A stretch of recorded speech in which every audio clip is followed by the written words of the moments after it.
Assalamualaikum and good evening. Yusuf Shukri for TVS Nightline. Our top story. Premier of Sarawak, Dato' Patinggi Tan Sri Abang Johari Tunapeng wants AIRBORNEO to grow organically and become a key driver of Malaysia's services sector. He emphasizes Sarawak should take a page from Dubai's playbook, where Emirates helped transform the city into a global aviation and tourism hub. Abang Johari also exemplifies Emirates as proof that a well-managed airline backed by long-term planning can power the growth of an entire region. When late 70s, I used to go to Dubai. Dubai was nothing. This transit to London, you stay over in Dubai for a few hours. Dubai was nothing. But today in Dubai, you can see Dubai because of Emirates and how they manage Emirates. So against that background, as an airline, new airline, based on organic growth, I hope Sarawak will be like Dubai after 2030. Sebab Dubai dia ada resource, kita ada resource. He also adds that the state's rich natural resources, together with its upcoming free tertiary education initiative, will help produce a highly skilled workforce and fuel long-term economic growth. In a related development, Abang Johari says AIRBORNEO is looking at offering more affordable airfares for students as it expands its fleet with additional aircraft next year, with the proposed Kuching-Subang route via Sultan Abdul Aziz Shah Airport. Kalau yang berlaku, kita ada extra, why not we also fly ATR untuk student kita? Subang Muar, dari situ ke Subang. Jadi ini dapat memberikan peluang untuk student kita, anak Sarawak di Semenanjung dan anak Semenanjung yang ada di Sarawak, supaya mereka dapat kelak-kelus antara kita dengan Subang. Currently, plans to acquire new ATR aircraft are still under discussion with Maswings as part of efforts to replace the existing ATR fleet.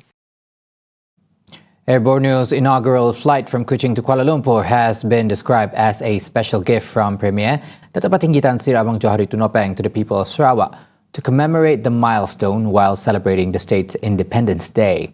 The airline's chairman, Dato' Amar Muhammad Abu Bakar Marzuki, says AIRBORNEO reflects the Premier's vision to strengthen air connectivity as a driver of the state's growth and prosperity. Abu Bakar reveals today's milestone demonstrates Sarawak's ability to make its mark in the highly advanced and competitive aviation industry, adding that AIRBORNEO is already helping stabilize fares on the Kuching-Kuala Lumpur route following the introduction of its new fare structure. The Right Honourable Premier saw what others did not. You recognize not only the challenges but also the plight of our rakyat, who have long had to contend with a high and volatile airfares when travelling to Kuala Lumpur, the capital city of our nation. You understood that for an island state like Sarawak, aviation connectivity is not a luxury. It is an economic lifeline, a catalyst for the social equity and a fundamental right of our people.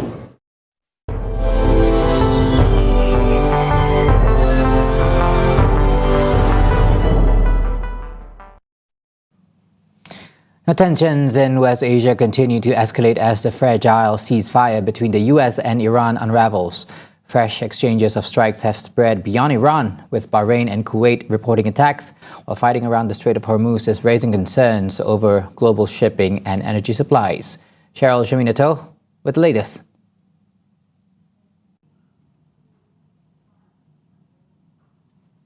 Thanks, Yusuf. Bahrain and Kuwait reported intercepting Iranian attacks on Monday as the US and Iran traded the latest strikes in more than a week of escalation. A shaky US-Iran ceasefire has all but collapsed as Iran began attacking vessels using an Omani route in the Strait of Hormuz to force them to use its waters. In response, the US has attacked Iran, which has responded with strikes on the Gulf and other Arab countries. Bahrain, which hosts the US Fifth Fleet, said its air defenses intercepted and destroyed a number of Iranian aerial aggressions, while Kuwait's military reported a heinous Iranian aggression. Early on Monday, Iran's Revolutionary Guard said they hit US military targets in Kuwait. Washington and Tehran traded strikes on Monday as U.S. deaths in the renewed fighting climbed to 3 and more ships came under attack in the strategic Strait of Hormuz. U.S. strikes hit several locations in Iran's, including the Dakhovin rural district, near the city of Sharigan in Khuzestan province, where it hit the Dakhovin nuclear power plant, which is under construction. This attack prompted Foreign Ministry spokesman Ismail Baghi to call upon the IAEA to condemn strikes that targeted a civilian facility.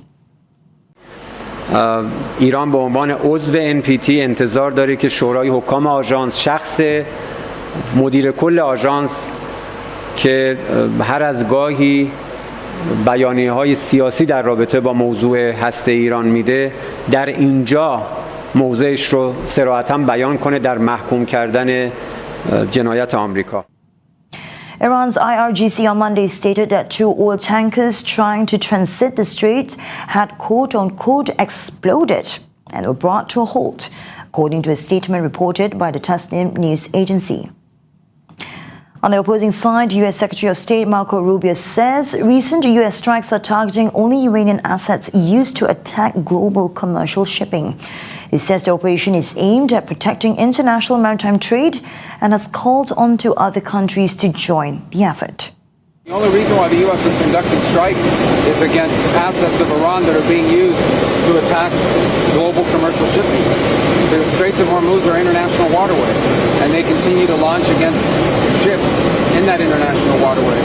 Other countries should join us in this effort, but the United States is involved not just in protecting those ships, but in targeting the places that they use to launch these missiles and drones. And on global economy, oil scaled back gains after hitting its highest price in a month on Monday, as Iran said diplomatic exchanges with the United States were ongoing via mediators, despite renewed conflict in West Asia. Crude has surged over the past week as Washington and Tehran traded fire, raising fears of a sustained disruption in the Strait of Hormuz, which normally carries around a fifth of the world's seaborne oil. Both Brent crude and U.S. benchmark West Texas Intermediate extended their gains after climbing more than 4% at the end of last week. Brent was trading at $89 a barrel after rising above $91, its highest price since June 11. The latest moves came after Iran indicated that diplomacy with Washington was continuing through mediators, even as it struck Gulf targets and was targeted by U.S. strikes. Higher crude prices have revived concerns that inflation could remain elevated and complicate the path to lower interest rates, but some analysts argue the broader economic backdrop is becoming more supportive. The latest escalation has renewed fears of a prolonged conflict in one of the world's most strategically important regions. While Iran says indirect contacts with the United States are continuing through mediators, uncertainty over the Strait of Hormuz continues to keep global markets and governments on edge. Back to you, sir, for the rest of the developments on TVS Nightline. Thank you, Cheryl. Still in West Asia, the Houthi announces a maritime embargo against Saudi Arabia after both exchanged fire for the first time in years. They justified the embargo based on the equation of an eye for an eye, effective immediately upon the issuance of the statement. On top of that, Yahya Saree, Houthi military spokesman, implies that Yemen is ready to face any situation, including a full-scale war. ثالثا تؤكد القوات المسلحة اليمنية جهوزيتها الكاملة لكافة الخيارات، وأن أي حماقة يقدم عليها العدو السعودي الأرعن من خلال التصعيد الشامل فسنواجه بتصعيد شامل وقاس بإذن الله وقوته، مع ابتدائه أيضا بالعدوان على بلدنا باستهداف مطار صنعاء الدولي في عدوان ظالم غادر. فلا يمكن لشعبنا أن يعاني من الحصار الظالم ويعتدى عليه دون أن يكون له موقف.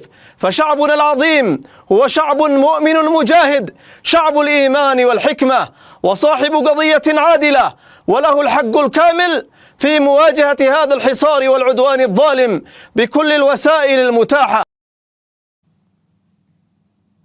As predicted from the moment Keir Starmer resigned from his premier position, Andy Burnham will become Britain's sixth Prime Minister to move into Downing Street since 2016, with an in-tray overflowing with challenges and little time to make his mark.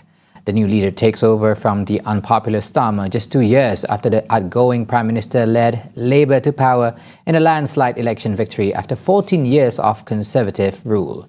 After being asked by King Charles III to form the next government, Burnham, 56, is due to make his first speech on Monday outside 10 Downing Street shortly after Starmer has said his farewells. I will soon go through that door behind me and issue my first instruction to end rough sleeping in our country.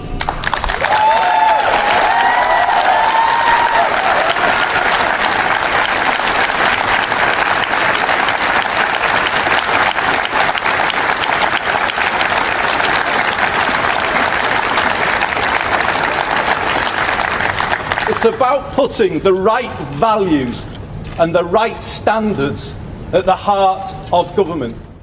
In an interview with The Times published late Sunday, Burnham set out his ambition for change, saying he wanted to draw a line under a decade of political turmoil.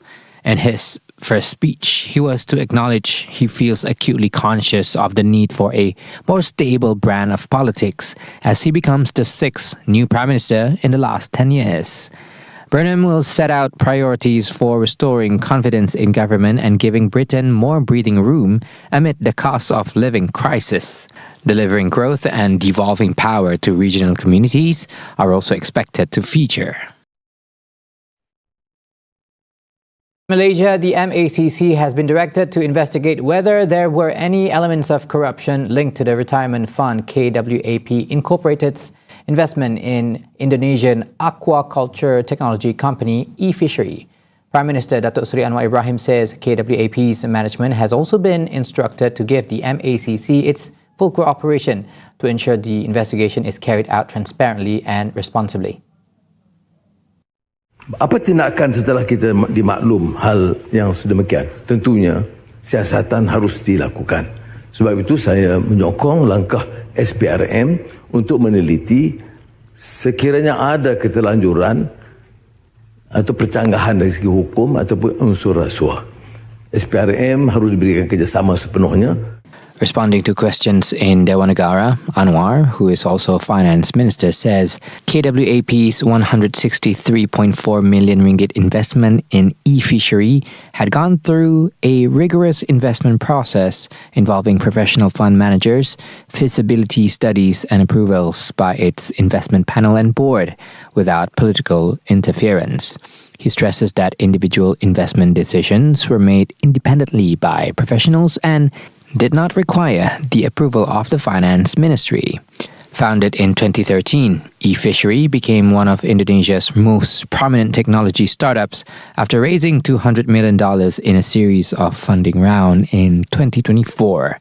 The company became embroiled in controversy after a Bloomberg report in January 2025 cited a forensic review alleging that management had inflated revenue by nearly $600 million between January and September 2024 through manipulated financial reporting. Get all the updates you need all in one app. TVS Inspire brings you live updates on events, news and programs. Available now on the Apple App Store and Google Play Store. TVS Inspire, world on your screen, anytime, anywhere. And those were the updates on TVS Nightline. Yusuf Shukri. Thank you for watching. Assalamualaikum and good night.